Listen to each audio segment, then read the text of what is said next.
Good morning kay Kuya Richard, kay Kuya Sandy. Good morning. May ano tayo, hakot pa ng back. Ayan Kuya.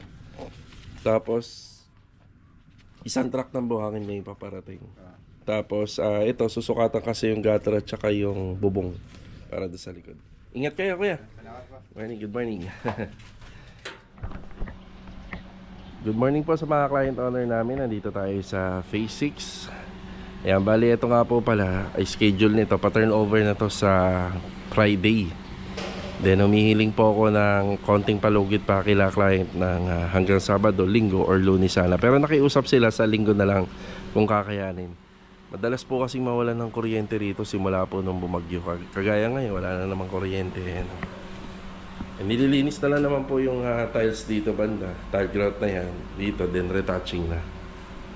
Konting-konti na lang yung mga gagawin dito. Wala po tayong kuryente. Pero pa-turnover na po to. Bali itong araw na to, halos malinis na to, matatapos na. Tapos dito naman, bali ina-apply na nila client kahit yung submeter lang po muna. Inuumpisa naman na rito yung preparasyon ng mga pintura. Kuya Rigor, good morning. Morning, boss. Morning. Ang dami na nagawa rito. Tapos sa taas na din sila.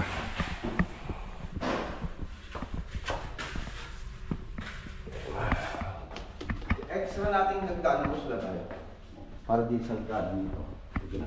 Nasa phase 5 yata eh. Ayan. Pag ano, gamitin nyo na lang yung kolong-kolong. Sige. Pababa na ako dito eh. Ayun pala, masilyado na ibang part. Mamaya babalik tayo rito. Update ulit tayo. Isa pa ng baka hahakutin mamaya. Malaking bagay ito kapag nahakot, pati yun dun sa kalat. Para magmumukha na po siyang maluwag tingnan. Kailangan nila ng hagdanan. Yung mga tatapusin pa dito, hindi matapos-tapos dahil apektado ng ulan. Ayan na. Laging basa yung deco stone. Ayan na. Pastor Dindo, good morning. Good morning! Yan. Yan, konti na lang. Tapos yung mga ito, yung sa septic tank, catch basin, floor drain, yan pa yung mga gagawin dyan. Yung sa daanan ng internet, ang palalagpasin namin yan papunta dito eh. Yan, dudugtungan pa po yan. Yan para hindi hindi siya nakikita.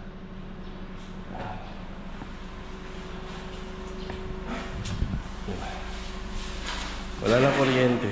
Walang kuryente. Ay, iniumpisa na rin nila kuya. Baka mamaya maghatid na lang tayo ng hagdanan dyan para dire-diretso yung trabaho. Nandito naman ako sa Wilcon mga karawos. Bali, bumili nga po pala tayo ng silicone gun. Yan. Madalas nangihiram kami kay Master Batang. Nagkakaubusan ng heavy duty nito. Bali, ordinary na nga lang to. Nabili ko rito sa Wilcon. Yan kasi yung minsan hinihiram ng tropa kay Master Batang, hindi ko alam, baka hindi yata nakakabalik. Gawa ng madalas po manghiram yung tropa kapag yung ibang silicone gun namin nasa ibang project. So para mas mabilis nila mapuntahan at mabilis nila magamit, tatakbo sila doon kila Master Batang.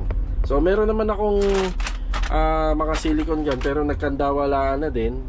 Tapos yung nawawala kay Master Batang, bali bala ko nga sana palitan, yun nga lang wala akong makita rito yung lagi niyang binibili. Yan, may utang tayo dito kay pare. Yan, magmi-meeting nga kami ng buong tropa sa Sabado kasi gusto ko nang magkaroon sila ng sari-sariling gamit talaga. And for segregation na rin. Gawa ng minsan may nawawala na hindi po naiiwasan sa ganitong klase ng trabaho. Okay, sa tayo? Sa Anyana Bel Air East Project tayo. Tara.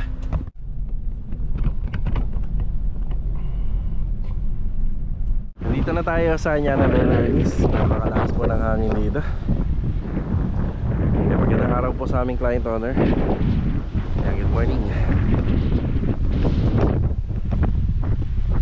Update dito, bali may dumating na dalawang cubic ng buhangin po rito. Katapos po yun kalahating military health truck.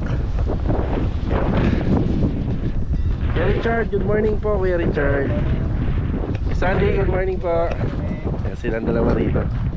Tsaka pala, ang nangyari po rito kahapon, bali mas gusto ni client na mas makapal yung kanyang design sa pagitan po ng bawat edge ng tiles. Ayan, ganyan kakapal. Kung tatansyahin natin to, nasa half inch.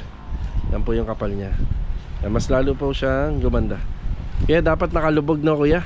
Alam mo na yan, alam mo na yung gagawin dyan. Pagka tumigas, meron kang gagawin para lumubog. Lulubog po siya.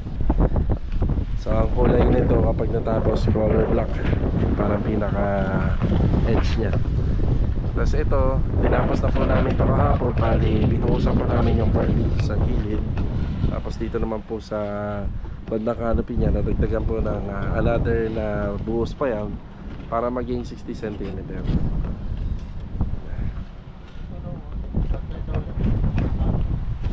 Papantayin na lang. O sige, pantayin na lang. Pero hindi na magtugma yung bigat niya. Ay hindi na, oo, tama. Hindi na magtutugma. So itutukoy ni Kuya Richard yung maliit na cladding design natin dito sa CHB na nasa 30 cm. Yan, papantay na rito sa design ng ating mga poste. Pag natapos ni Kuya Richard yung installation ng tiles dito sa harapan ng bahay, gaganda na tingnan yung mga poste natin. Papalitadahan na po lahat yan.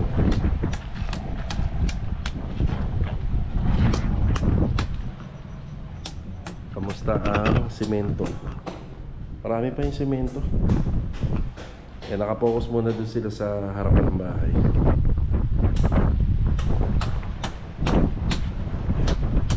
Yung tiles dito sa poste, hanggang dito yan pagka kinabitan.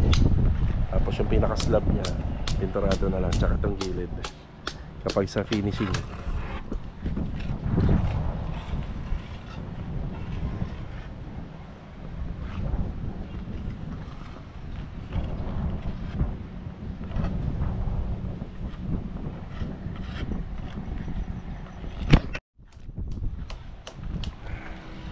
Yung buhangin, diniliver lang po yan. Hindi pa yan bayad. Galing kay Merani Hardware. 3,000. Bayaran na lang natin ito sa tindahan niya. Yung mga ilaw rito sa poste, sa cladding, okay na. Na-testing na po ni Mr. Jojo kanina. Tapos yung dito naman, pinasukatan na po natin para sa inside gutter at saka sa long span. Magkabila po dyan. Pinasukatan na natin yan. Bali yung flashing nya, mauhuli na lang. Yan ba, gumanda-ganda pa ang panahon, baka bukas malagyan na po ng makompleto na yung plastering dito. Makakapagbubong na, electrical na kasunod yan, tsaka ceiling. Tapos dito naman yung counter slab natin. Tapos tiling, then proceed na tayo sa second contract. Yan.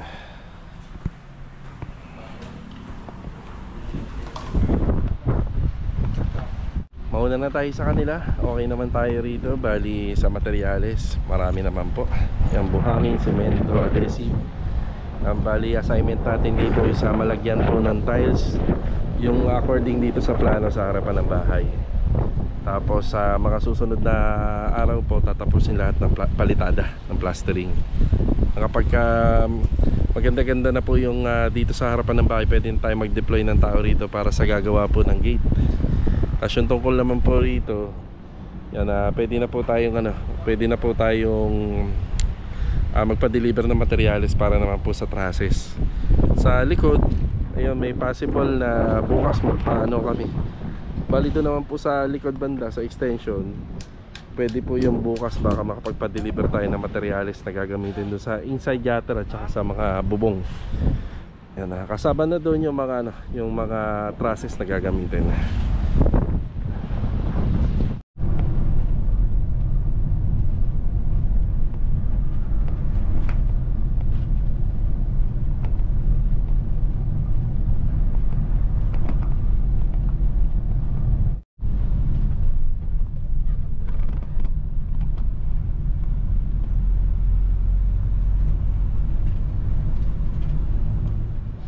Nandito naman tayo sa Riego de Dios Project. Good morning nga po pala kila client owner, kila Ma'am Catherine. Ayan, good morning. ito pinasegregate ko na kahapon. Tapos ito basura, palambak hanggang doon sa dulo. Sakaling available yung maghahakot. Pero ang unang hahakotan niya yung phase 6 at saka doon sa Anyana project. Tapos susunod dito. Yan, basta hindi lalagpas sa sidewalk. Tapos habang maganda yung panahon, hanggang mainit, pinabibistay ko na to. Ayan, para sa preparasyon ng installation ng tiles. Tapos ano na po, nasira na yung bistaya natin. Bibili na lang tayo ng bago.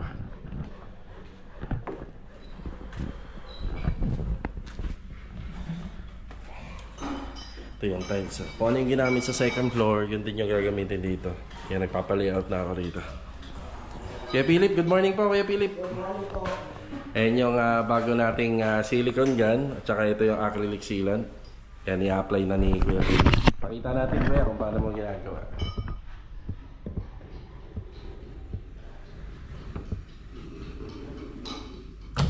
Pagkatapos, hahabulin ng dalirik. Kaya para lalo pumasok na Kuya. Opo. Yung acrylic sealant na yan, paintable po siya. Pag sinabi pong paintable, pwede po siyang pinturahan. Ang kagandahan nun, hindi mahihirapan yung mga pintor kapag mag-a-apply ng acrylic sealant dito sa mga cove ceiling, sa kornisa. Yung mga hindi maaabot ng kamay kapag naggumagamit ng paleta para sa masilya. Yan, mas easy, diba? Tapos syempre kailangan ko malinis yung area ha. Opo. Ayun na. Kailangan po ng basahin ito po. Sige. Wala pa ba yung basahan? Hindi ka pa nabibili? Wala po po. O nga, nakakalimutan ko, no? Yung ano muna dyan, yung tira-tira muna. Linisin mo muna ha. Yan. Kaya pag natuyo yung acrylic sealant, maganda yan sa mga joints. Para hindi magka-crack. Marvin, good morning Marvin. Kaya po sa basahin. Ito yung luma. Luma-luma na to eh. Pero gumagana pa. Iba-vibrate nga po siya, hindi pa kami siya mahawakan. Nagba-vibrate na. O sige, paano na dun to. Nag-iwan ako sa iyo ng bagong grinder. Pero yung tilabilog na lang yung bago, yung ginagamit nila sa'yo, ha? Yeah. Yung kornisa, kahapon. Tapos ano nga pala, yung mga pinto kahapon, kinuha na ni Kuya Jason kanina. Kaya minado naman sila na nagkamali pala sila ng disenyo. Marami rin po kasing ginagawa yun. Pero yung mga pinto na yun, hindi naman mare-reject yun. Magagamit pa po natin yun. Kung sakaling may project tayo na iba, yun nandun lang yun sa kanila, yun ang pwede natin gamitin sa mga susunod. Yung kornisa, yung plywood hindi pa yan gagamitin. Tapos dito nag-layout na ng tiles. Ayan na yan, layout na. Pwede na akong umpisahan to bukas.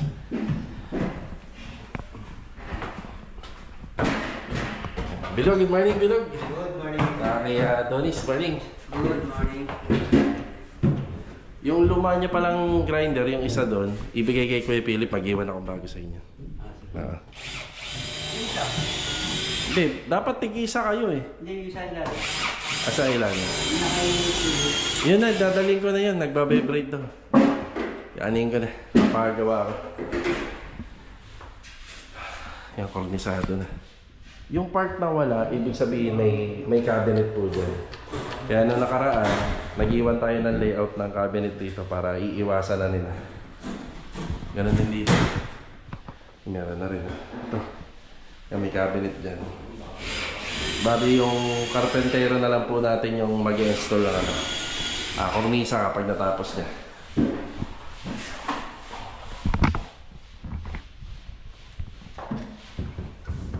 Lahat lalagyan pati dito. Kaso nga lang, maganda lagyan to kapag may masilya na, ay may tiles na. Yan. Hindi pa po kagad namin pala pinalalagyan pag ganito. Kailangan to naka-tiles na.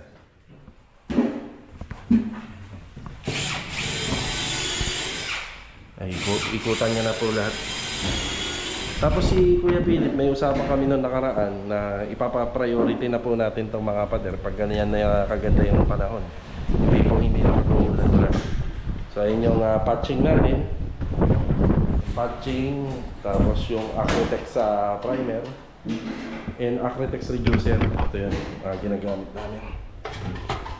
Bali, alalay na lang muna kami sa materials para sakaling magkulang. Doon na lang po kami bibili para matansya namin. Yan,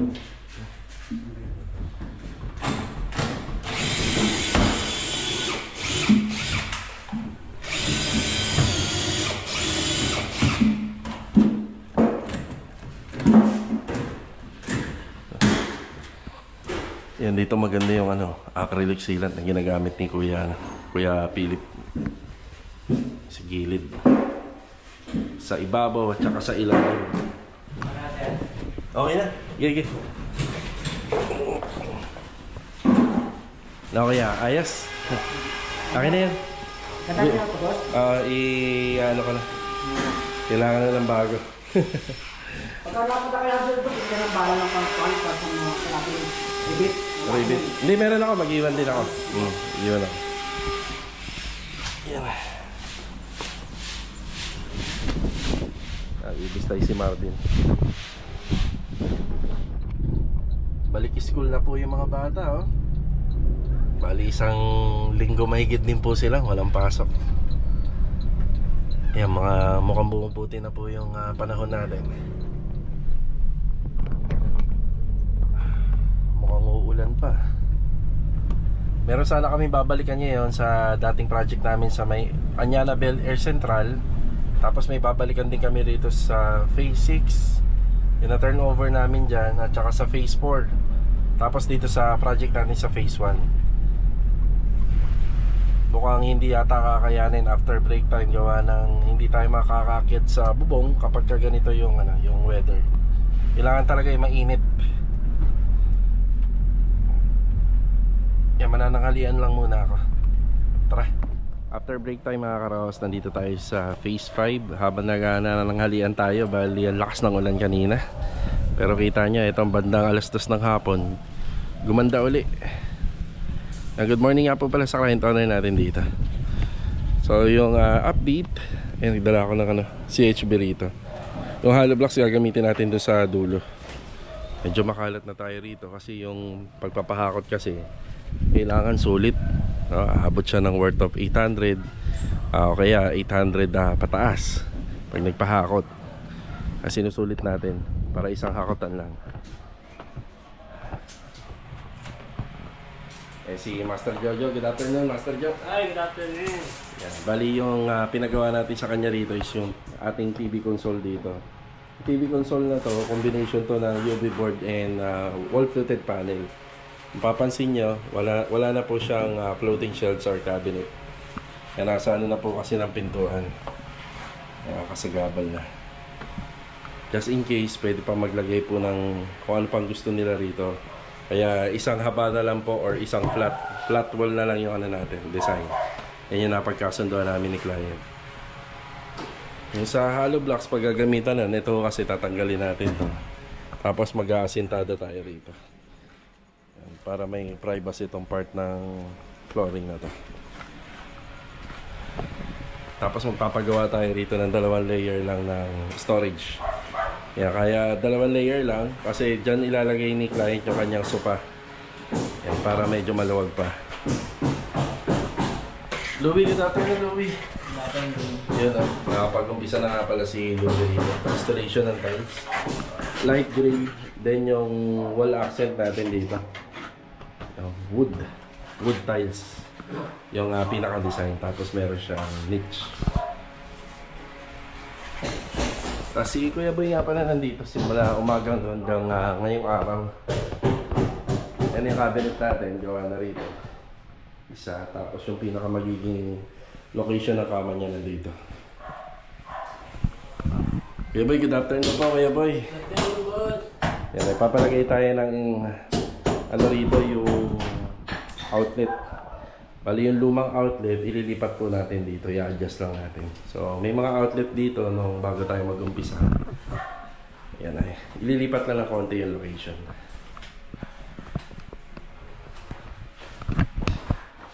Yan.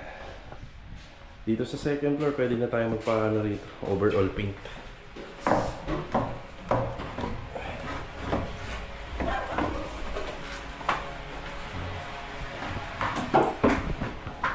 Tapos meron na rin abang para sa internet.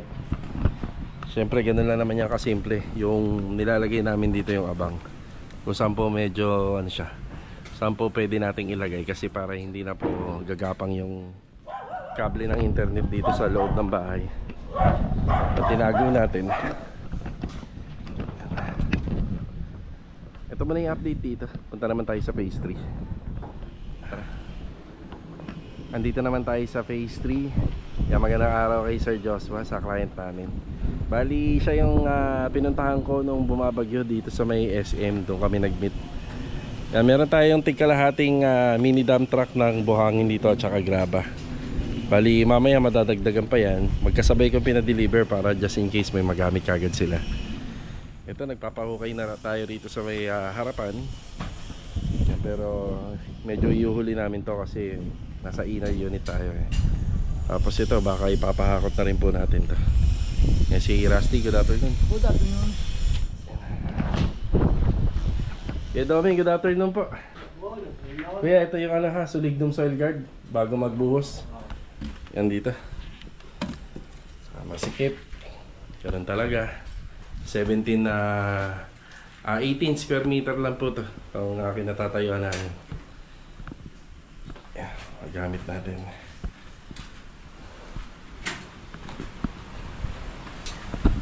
Kulang pa to, bali maglalagay pa kami rito. Kuya, may uhukay pa tayo rito ha, sa gilid.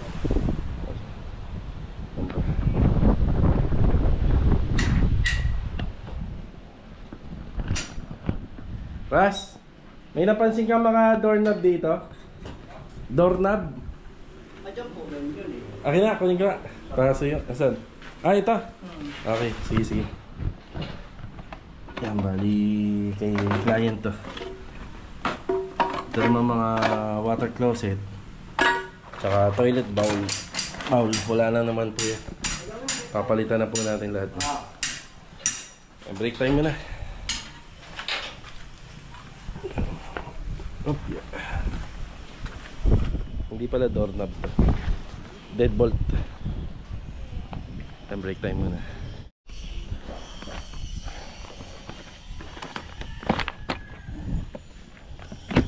Dito pala sa project natin sa phase 3, yung subdivision natin dito ngayon, bali may problema pala tayo rito. Ngayon ko lang din pala napansin. Yung unit na ginagawa namin or itong buong subdivision ng phase 3, 3 araw na po yata or mahigit na walang supply ng tubig. Sa gabi daw nagkakaroon, wala naman kaming gawa sa gabi. So dadaling ko rito yung drum na binili ko, baka makatulong dito yun. Pero kung may nagsusupply ng tubig sana mas maganda. Yan na yung kulang na buhangin tsaka graba. Tapos bala kong ipahakot na rin po ito ngayon para lumuwag-luwag dito. Ay, pag may bago talagang project, hindi nawawala ng problema. Kasama na po yan sa, sa mga gawa. Kung hindi sa kapitbahay, tapos kung hindi rin po sa tubig or sa kuryente or sa delivery or sa location. Nung nakaraan nga lang din, nakiusap yung sa kapitbahay, pero okay naman po sila. Okay sila kausap na bawal daw magingay. Kasi ano yata yun, may trabaho. Work from home yung kapitbahay ni Sir dito, pero napakiusapan naman natin. Siyempre pag ganito sa subdivision, dikit-dikit ganun talaga. Pero isang araw lang naman nakiusap yun, kaya medyo na-delay yung mga demolition natin dyan na nakaraan. Yan na problema to. Gagawa pa ako ng paraan kung paano magkakaroon ng tubig. Tara. Bayad tayo nung kinuha ni Kuya Boy sa sa hardware. Riego de Diyos. Ayan na. May kulang ka pa daw ba ron? Pero hindi man po kasama yung saya, babayaran. Oo, kasama na. Hindi pa kasama. Hindi siya kasama. Okay. Kung ano lang po yung nakuha ni sir, yun lang yung yung tinotal ko dito. Sige, sige. Kaso yung outlet ko hanggang ngayon wala pa. Baka bukas pa ang dating. Okay lang. Yan na. Pero hindi niya kasama sir ha. Oo. 1, 2, 3, 4. 4. Pakibilang na. 5,000. 1, 2, 3, 4. Okay. May mga kulang pang mga switches and outlet doon. Pero kung ano lang yung may available dito nung kumuha si Kuya Boy nung 27 ng 4,670 sa Riego de Diyos project. Message mo ako pagka meron na. Sige. Galing din ako rito sa hardware ni Mighty Star. Yan, hindi kami natuloy sa pagpunta sa Anyana project at yung ibang mga previous namin naging project para sa back job. Yan, dito ko kinuha lahat ng materyales. Binayaran na natin. Baka bukas na kumagad, didiretso muna tayo ron. Yan, papunta na tayo ng phase 6. Dala-dala natin tong kolong-kolong at itong hagdanan. Ang mga gamit ng pintor natin doon. Tapos habang nandun tayo, meron na rin po akong mga konting aayusin pa. Nagawa ng nung nag-uulan-ulan po nung nakaraang linggo, yung bagyo, may mga naging leak problem yung bahay. So tara, basics tayo.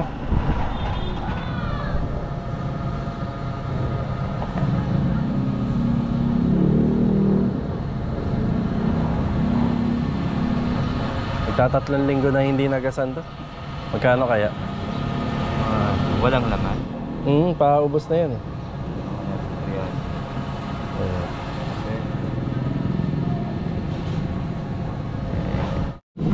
Okay na. 400 din ang inabot. Yes, salamat po. Ayan.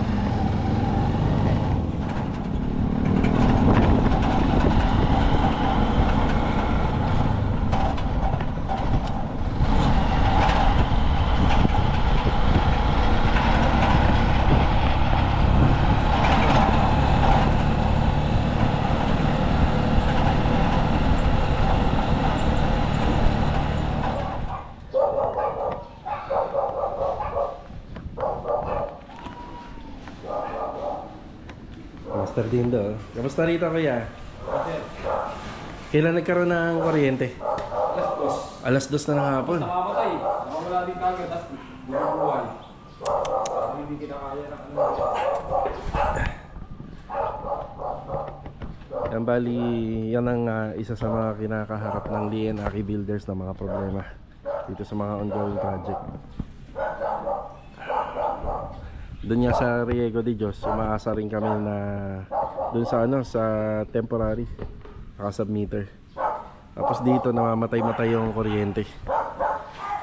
May ilan na lang naman pong retouching dito, pero kailangan mas maganda pag may ilaw or may kuryente syempre. Madilim, hindi makakapagtrabaho ng maayos ang manggagawa. Kuya, pwede na to kung hindi uulan bukas, no? Makasikaso na natin to. Yan, isa pa yan kasi dahil nag-uulan-ulan, may mga part kami ng area na hindi namin matapos. Tapos dito naman po mga karos, isang mga bagay na magiging problema namin dito dahil pag na-turnover namin to, dyan lang po kami kumukuha ng supply ng electricity dyan sa kabila. So pag na-turnover namin to, mawala na kami ng kuryente rito. Isang bagay din po yan sa kinaharap natin problema. Pero kompleto na siya sa mga electrical supply na lang. Bali si client, sabi ko sa kanya mag-apply na po ng submeter dito sa opisina ng Lumina. Ang problema naman dito sa opisina ng Lumina, walang laging tao. Kanina umakyat ako dito, may mga part akong kinakapa na medyo basa. Yan yung part na yan. So medyo basa po yan. Ang gagawin po natin, nakakita ko sa taas ngayon na taayusin ko. Tapos yung mga bintana doon, may mga problema rin na pinapasok ng tubig yung ganito niya. Steel window kasi to. Yan, ngayon nagpipintura na dito, kailangan maagapan natin. Tapos ang sakit ng steel window na yan, kaya hindi nawawala yung leak problem. Ito kasing hinge na to, yan masyado po siya nakadikit dito. Ngayon kung lalagyan po natin ng silicone sealant to, kapag ka binubuksan, natatanggal din. Ayan. Bali natatanggal din po siya kapag binubuksan. Kaya yung ibang mga bintana dito, sinasuggest namin na wag na lang buksan kasi kapag nabuksan, natatanggal. Pero hindi naman pwedeng hindi bubuksan, di ba? Yan, asikasuhin ko na muna yung mga dapat asikasuhin dito sa kabila, kagaya ng mga ginawa ko dito para hindi masayang yung pintura sa tuwing umuulan kasi pumapasok sa mga bintana yung tubig. Yun ang mga rito, yan yung mga sakit ng mga naka-steel window. Kaya meron tayong baon na hagdanan at iiwan ko na rin to ditong hagdanan kasi kailangan nila to. At saka yung binili ko kanina na mga silicone at saka silicone gun. And dito na po natin gagamitin. Tapos yung mga problema nga po pala minsan sa mga slab, ito po yung ginagawa po namin. Pinaghahalo namin tong concrete epoxy, Pioneer, LV, letter B at saka yung letter A. Yung sa component niya, equal lang naman po yan. Tapos ito ang silicone na gamit natin. Madalas mabibili to sa aluminum store, yung talaga, yung bilihan ng aluminum, C-Star glass sealant. Okay. Kuya, pang na yan panglaban na. Oo. Sabi ni Kuya Dindo, 1 week lang daw parang 2 linggo na yata. Matuturn over na natin kay client. Okay, dito tayo sa taas. Unti-unti ko na inaasikaso yung mga bintana rito. Ito importante. Yan, lalagyan natin yan. Yan. Sisilyaduhin natin gamit yung silicone gun. Tapos ito yung kaso sa ilalim kung bakit pinapasok ng tubig. Yan, ganyan yan.